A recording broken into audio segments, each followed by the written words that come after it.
every day in day out. So I mean, the leadership of this country as a lead on the problem.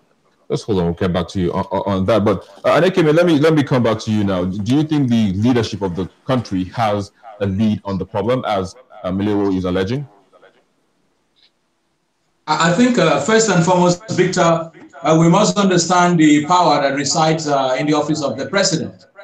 According to Section 130, sub 2 of the 1999 Constitution of this country as amended, you see, the president is referred to as the executive president and the commander-in-chief of the armed forces. You see, what that means is that the first and fundamental primary role of government is to secure its citizens. You see, they are the citizens and they are the leaders. As citizens, we have a duty to cry out, we have a duty to complain. But you see, one person who cannot complain is Mr. President, because he commands the armed forces, because he commands the tools, he commands the machineries. He's in charge of the entire country and has all it takes to arrest the situation. That's why we think that it begins with leadership. Are you saying he hasn't done? Are you saying that he hasn't done enough, to tackle these challenges?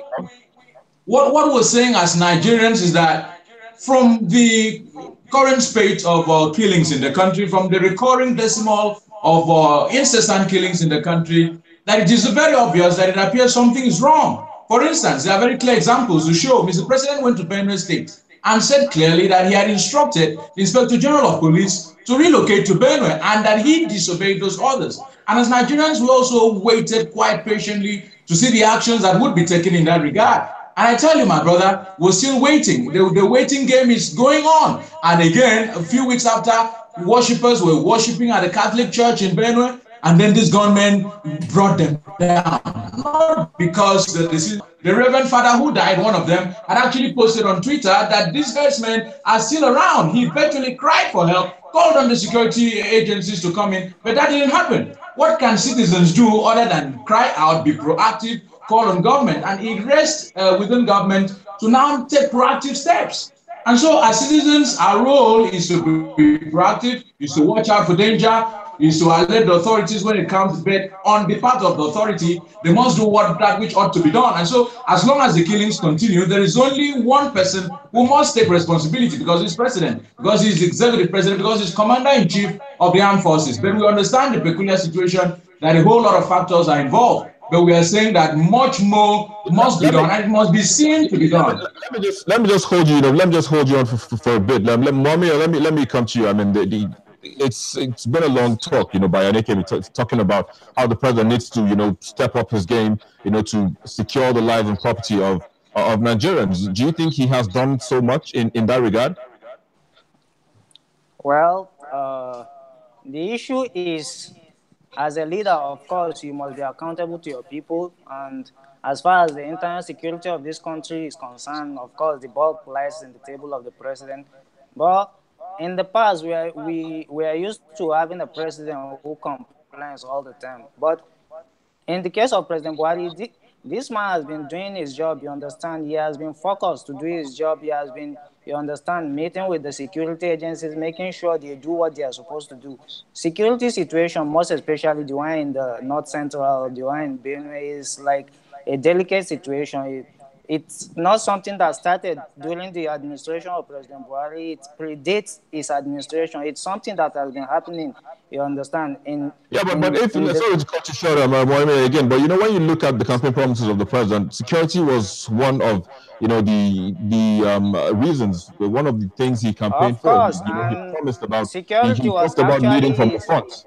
Yeah, security was actually his strongest point during the campaign. But if we look at it, the country is not more in where we were when he came on, when he assumed power in 2015. Virtually, when he assumed power in 2015, before 2015, we lived in horror in this country. On Fridays, we lived in fear. Going to the mosque was nightmare to us. On Sundays, people going to worship in their worshiping places, worship in fear. But today, we don't even think about that anymore. Security situation, Okay, again, I'll have to come back to you, but let's come back to Henry. I mean, speaking about differences, in the past and in the present, he is claiming that Nigeria is no longer where it used to be in terms of security. I mean, do you agree with that? I think we need to interrogate intentions when we're discussing security. Well, the moment we start bringing in religion or ethnicity into security, we start compromising security itself.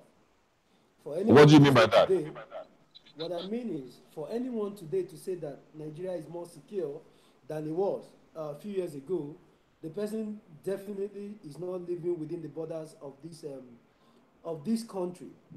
We are suddenly in a state where Well, like sorry, because like I said, Boamia is calling from Mina, so I think he is within the confines of this country. good defense. Thank you. Like I was saying, Go ahead. we are now in a situation where citizens are now becoming, they are now taking over the responsibilities of the security agencies. A lot of our friends in the Middle Belt, in Adamawa, in Kaduna, and the rest, they don't even feel the presence of the government when it comes to security provision. And for me, I think it is the assumption that there is security presently today in Nigeria is a naive illusion. It's a serious illusion because as of today, there is no security in Nigeria. That's the truth. There are no securities in our schools. We get kids that are being kidnapped from schools every now and then. The churches are not protected. The religious places are not protected. The mosques are not protected. The National Assembly is not protected. Let me come a little. What do you say? So the general feeling, and this is me speaking as a tax-paying Nigerian, the general feeling across board is that this particular security architecture currently running in Nigeria today is not for the Nigerian people, but rather for certain people, for a clique of people who now determine if, okay, the court says release this person, And who are those people? My brother, I'm sure we will get to it when in the course of this conversation. We can get to it now. Okay, let's do it now. Yeah. Who are those persons? Who are you alleging are these people? It's not an allegation. As of today, in fact, since the past 3 years, for 3 years now, that President Muhammadu Buhari has been the president of Nigeria, the only people, and I'm speaking with records, the only people who have actually benefited from provision of security in Nigeria are herdsmen. No other person, no other class of Nigerian. Do you have proof of that? Do you have proof? Yes, I have proof of that. My brother, I'm a researcher. So when I tell you this is what is going on, then this is what is going on. All right, I'll come back to you. The appointment, let's start from the appointment of security chiefs. When I started my opening remark, I said the sincerity of purpose is what is important. The president is the president of 180 million Nigerians. If truly, genuine peace and security are his intentions, there is no reason for him to find solace in appointing only his kinsmen as security chiefs. That alone has compromised. Harry, just hold it for a second. I mean, I'll come back to you on that again, but let me come to you. I mean, he is saying that the president is not doing enough, and by not doing enough, he means the president appointing a lot of people from, according to him now, his kinsmen, into top security apparatus. I mean, what is the downside to that? There's no downside to President Muhammadu Buhari appointing anybody he wishes, as long as it's in the Constitution of the Federal Republic of Nigeria to do so. I mean, he hasn't done anything illegal. It's so sad that our people in Nigerians, the likes of Henry, continue to politicize security issues, but continue to politicize the lives of Nigerians out there. I mean, he said that only herdsmen have been protected by the. What's the meaning of that? Today there are over 180 million Nigerians. We are largely under policed. And there are police in every state of the country that are doing their just to secure the lives and property of each and every one of us. And he's saying only herdsmen are being protected.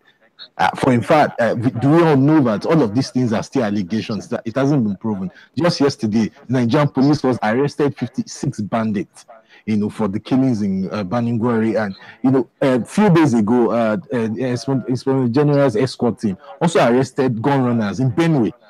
Most of them that were arrested were even Muslims. So all of these things are still in the realms of allegations. Do we have security issues? Yes, we have. It is not so sad that Nigerians now begin to politicize all. But do you think the president should have spread the appointments across board? I mean, that is irrelevant here. Are these guys professional? Are they doing their job? That is what we should worry about, and not where they are from, not the religion they profess and all that. Just hold your thought for a second. Okay. We'll take a break. Well, that's where we are. We'll take a quick break, and we'll be back in a minute to continue this discuss. Just stay with us. Let me take that closing again. That's break again. Earlier on, when Hold I found on. Hold on. Right. Okay. All right, that's where we are. We'll take a quick break, and we'll be back in a moment. Don't go away.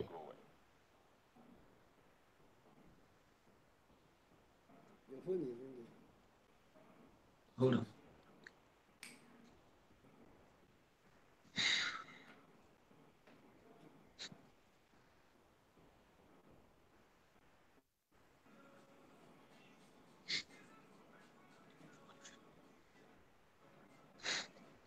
Is that Victor now? What is it? Yeah,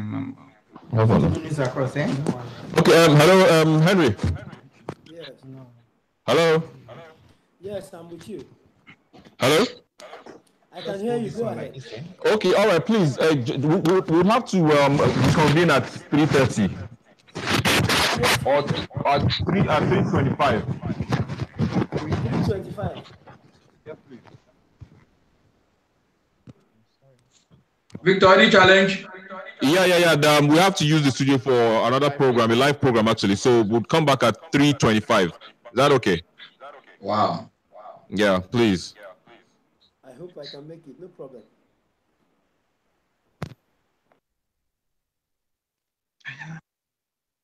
Yeah.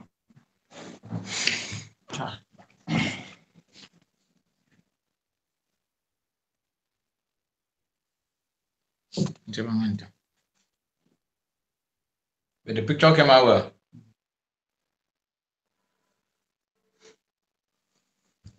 Hello? Boy, on that shit. Who is this? Bet. I know this one. I don't work.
You are so naive.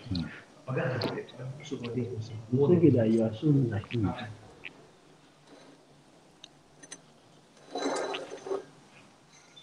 Hey, we're doing on channels now.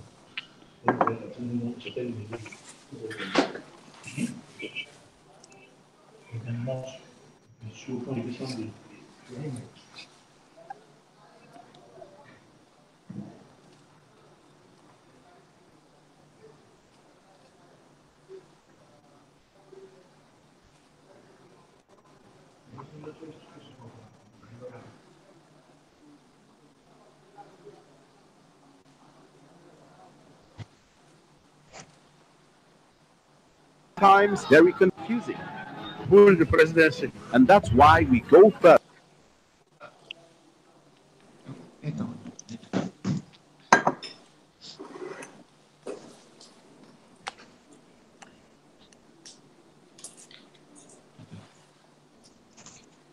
All right, okay, we're back. Chief issue. So yeah, I come What? full screen. Full screen, gonna. Who fix it now? Hi, did I come in late? Hello, gentlemen. Yes. Oh, really? My apologies. Actually, I was just kidding. Okay. Okay. At least I met everybody on set. I just joined too. Okay, okay, that's good. That's good. Where's Victor? Let's wrap it up, please. Okay, the man with the dangerously poisonous baritone voice on the microphone. Oh my God, I need to go and reduce this voice. It's putting you in a lot of trouble. I know. Vic, you should try radio. I saw you on Instagram the other day. Yeah. I was just playing around. That's your radio station, yeah. No. Are we ready to go? Yeah, we're ready to go. Okay, I'm set.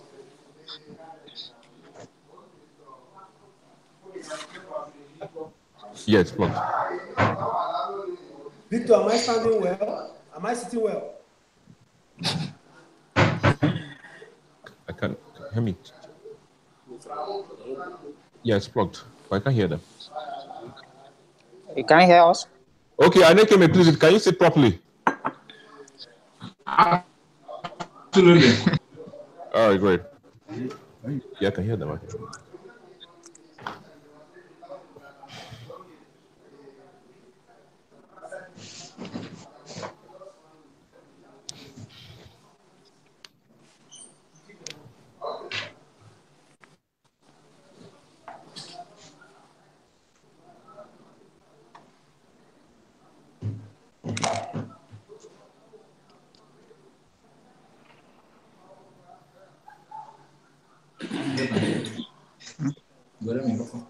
The thing is a problem. What was you? I'm probably I should be big now more, but also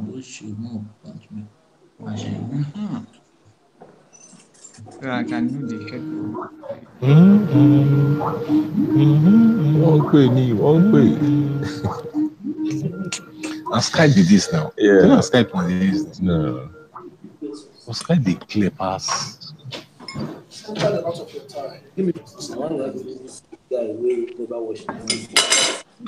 how you do it. I say it's set like you're talking to one disappointing child. You guys can try Badu. It's very clear. That can help. See there. Well, if you don't look at it before coming, this is what happens. That's why I have you as the last, as the gateway, as the last gatekeeper. Thank you very much, sir. They've got food. They will give you sauce.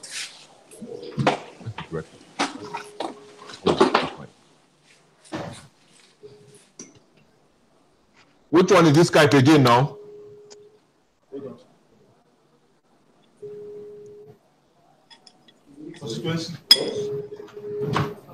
People are waiting now. This morning. Baba? Are I know my people. Your people know you too. Yes, Who is this? Is he camera woman? Madam, as a camera, you need to stand up. If you want to learn, I beg, I don't have time. Please, you need to pay attention to that camera.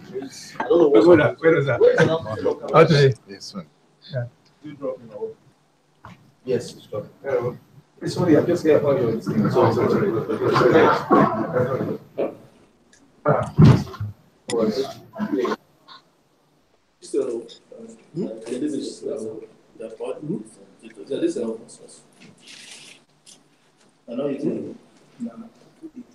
And we're done.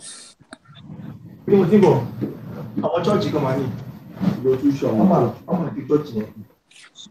Ọlọ́pàá náà wá dé.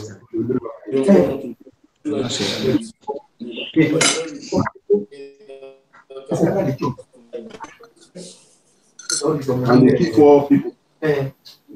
Ẹgbọ́n ní ìṣàbí. Ọ̀rẹ́jẹ̀. Èsì mú ọmọ nílé ìgbé. Wait. All right. Henry, can you hear me? We're about to start. Maria. Yeah. Okay. Yannick, me. Yeah, I'm back. I'm back. Yeah. All right. There's Is my audio live? Is my audio on? Yeah, there's noise coming up from somewhere. No, it's Okay, not all from right. my end. Let's go ahead. Okay. Are you going out? I need to count down, please. All right, in 2, 3, 4, and 1. Thank you for staying with us. We still have our panelists with us in the studio, but just to continue this conversation, let me come to you, Henry. You know, just before we left, you were talking about how who the only people who have protection in this country are herdsmen. But let me just bring your attention to a tweet by Henry Okelue some days back. And he says, Nigeria is at war, and we seem not to be sure who this other enemy is. Definitely not your everyday herdsmen. We might need more people in the army at this rate because our soldiers are already stretched fighting the old enemy, Boko Haram. So, I mean, do you think that exactly is the problem? It's not actually the everyday herdsmen that are, I beg your pardon, you know, perpetrating these killings that you're talking about. Victor, let me say it clearly again. President Buhari is not sincere about giving Nigerians security. Let's not play politics with this. There is no, these are human lives we're talking about. 2 days ago, on Wednesday, Amnesty International wrote in public how they gave information and notice to the Nigerian military, telling them that a certain village was about to be attacked. What did the military do? There was no security agency that responded to that call. Amnesty is not PDP. Amnesty is not Igbo. Amnesty is not Yoruba. Amnesty does not know your tribe. Amnesty International is an international organization after the well-being of individuals in the areas where they operate. So we should go beyond TV engagement. We should actually be asking President Buhari, do we mean anything to you? Do the lives of Nigerians mean anything to you? Anywhere in the world? Let me come in here. I mean, you know, speaking about you know, the president not doing enough. I mean, I'm just talking about days ago. I mean, we heard that the army is establishing, you know, like a patrol on Benue waters. We've heard about 2 commands being established in Birmingham. These hold on. I mean, these are moves, or these are efforts being made by the presidency, you know, to safeguard lives and property. I mean, it seems you're not aware of these facts. My brother, let us forget politics. This is not politics. This is security. I wish I can weigh in on the subject matter. The first thing a serious president and responsible one at that will do when you have all these clashes. Since January till now, we've had over 90 cases of attack. Can I weigh What in, please? What a serious president will do is to first of all relieve the service chiefs of their appointment. That's Can the I first wait thing to in? do. You will be showing the world. You will be showing the world that you cannot accept anything less than the best. But when you keep these people, their tenures expired, you still extended their tenure, there is no change, there is no motivation. These men have exhausted all the ideas that they have. They all right, I'll have to come back to you in a bit, but Muamia, let me just also bring you, into the conversation. I mean, if you look at what Henry is saying, he's saying a lot hasn't been done. I mean, but let's also look at the fact that, I mean, like I made mention of those establishments being made by the presidency, to see that lives and property is being safeguarded. I mean, do you think that is not enough? Because if that is being done and people are still saying that the presidency hasn't done enough, I mean, what more would you be expecting to be done for that to, Well, first and foremost, I wanted to correct Henry. Henry did say President Buhari appointed the service chiefs. He had appointed his kinsmen as the service chiefs. First and foremost, the chief of defense staff is from South. The chief of naval staff is from Southwest. The chief of the national security advisor is a Kanuri man from Borno. The chief of army staff is Buratai from Borno. The chief of air staff is from Bauchi. I'm not sure if he is Fulani, but that is the only person I can say I'm not sure if he's Fulani or not, but the rest are not Fulani. Secondly, is the president that receives security briefings. There are security briefings that are not supposed to be made available to the public. You understand? A lot is being done to address these issues, like security formation, like fusion center, where intelligence gathering and sharing among our security agencies will take place to curb and address the issue of Boko Haram using underage children and most especially girls as suicide bombers. Then in Birnin-Gwari, just last week, a battalion of army was established there, as well as a new police command there. So it's absurd for someone to come out and say the president is not doing enough. Of course, we would like to see the president do more, you understand? But it's absurd for you to come out to say he's not doing enough. And what I want Henry to understand is the issue of insecurity in this country shouldn't be politicized. You understand? You are just using your emotions and your political leaning to, you understand, judge the president. But, it's something that even if we are not affected directly, our brothers and sisters all over the country are being affected. You understand? And I don't want to say something that will make it look like I'm insensitive to the plight of those people that are being affected, but a lot is being done. It's just that we have people that are spreading fake news, most especially in the media, most especially in the social media. Like he made mention of Amnesty International. Amnesty International cannot possibly have more intelligence than our militaries that are on ground. They can never, and I saw the one of the reports they were peddling around in social media like last week. All those things are fake news. So I want Henry to just get out of his emotions and, you understand, acknowledge for once that we have been where we were. If you say that's fake news, hold on, Muamia. If you say that's fake news, I mean, that's debunking the research and findings of an organization which is internationally acclaimed as Amnesty International. I mean, that did Amnesty International actually say that? You understand? People like Victor, I wish I could weigh in on this. Yeah. No names calling, but I'll just come back to you again in a bit. But let me move over to Anekeme. Let me bring again your attention to this message by the presidency. It says the killings in Birnin-Gwari are regrettable, and to bring an end to the bloodletting and ensure the criminals behind it are brought to justice, President Muhammadu Buhari has approved a new military battalion, a new police area command, and 2 additional divisional police headquarters for the area. I mean, again, coming back to the fact that whether the president has done enough or not, I mean, with messages like this and, moves like this, what do you think?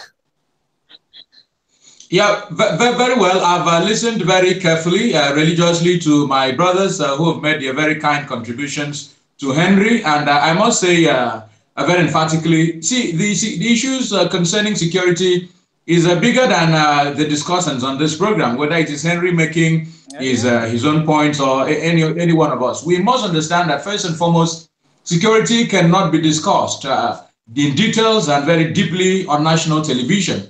We are, as citizens, just weighing in on an issue that has become top on the national burners and bringing forth our suggestions. And two things are involved, Victor. First, we're looking at policy direction. Two, we're looking at body language. And number three, importantly, we're looking at the implementation. And see, you can only judge the authorities. You can only judge the presidency. You can only judge the executive arm of government based on this criteria. The body language, that's where Henry has talked about security chiefs and where they come from. And you see, whether we like it or not, these perceptions have a way of weighing in on what Nigerians think of the security situation in the country. They actually do think that there is indulgence on the part of the federal government on the incessant killings in the middle belt of the country. And that's the feeling in the country at the moment. Whether we say it on national television here or we do not say it, that is what you get on the social media. That is what you get in the marketplace. That's what you get everywhere. And so much more must be done and be seen to be done to clear and completely erase that impression. And you see, that's number one. Until the authorities completely clear that impression, Nigerians will continue to go ahead that there is some form of, some form of the presidency colluding in some way or the other. It doesn't necessarily have to be true, but it's a case of perception, and sometimes perception is everything. Most importantly, there are things we've not mentioned on this program, which is the seeming rivalry which we've received from reports between the security agencies. Reports are suggesting that they are not sharing sufficient intelligence among themselves. The police is in charge of internal security in the country, and it appears they are helpless in many of the circumstances. Southern Kaduna, in Taraba, in Ekiti, in Oyo, in Benue State, in Adamawa State, in many states of the Federation. And most times the army is drafted in. The army is supposed to protect the integrity and sovereignty of the country. The DSS and the Navy and all the other ones who drafted in from time to time. But it appears they are not sharing intelligence amongst them, which is one of the problems we talked about, perception. So when you say whether or not the presidency or the leadership has done well, you see, the citizens must have a feel. I'd love you to give me time to give you a local example. In Akwa Ibom State here, for many months in the early parts of the year, there was pockets of disturbances across the state. Many local government areas were taken over by killers who were maiming people. The governor came forward and made a prohibition order and signed it into law, outlawing all the call groups. He mentioned each of the call groups by name and said, look, we have the criminal code, but we are outlawing these call groups. And he sat down with the chiefs here, and he sat down with the commissioner of police, sat down with the entire security apparatus, and they figured that out. The ringleader, called Isokbafe, was killed. His second was killed. They were rounded up. Pockets of call groups here were contained completely.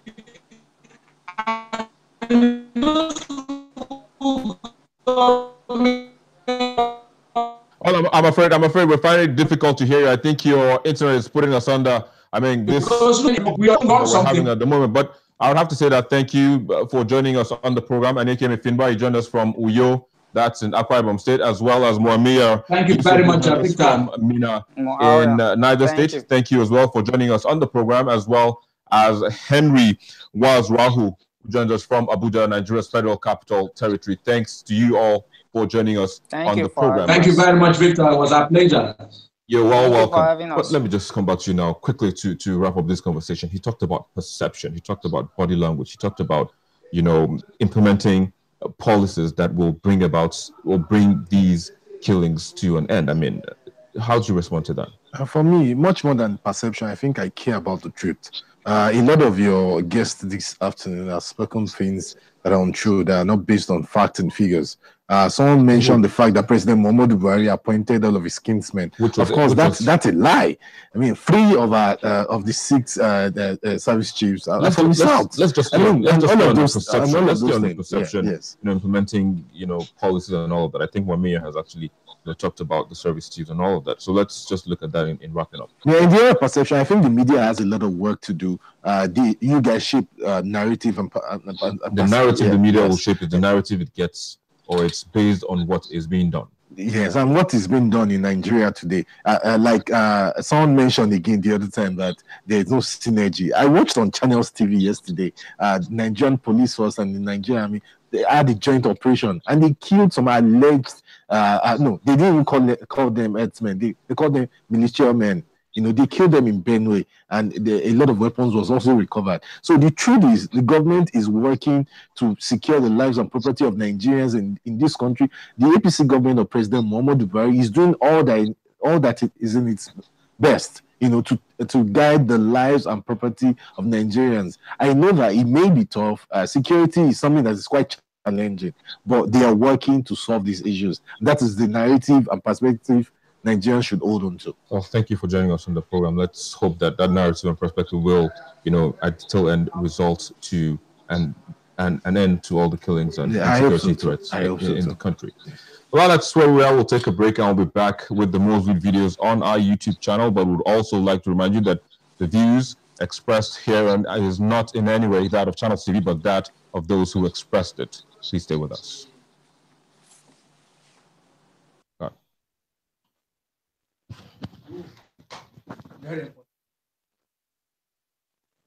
Okay.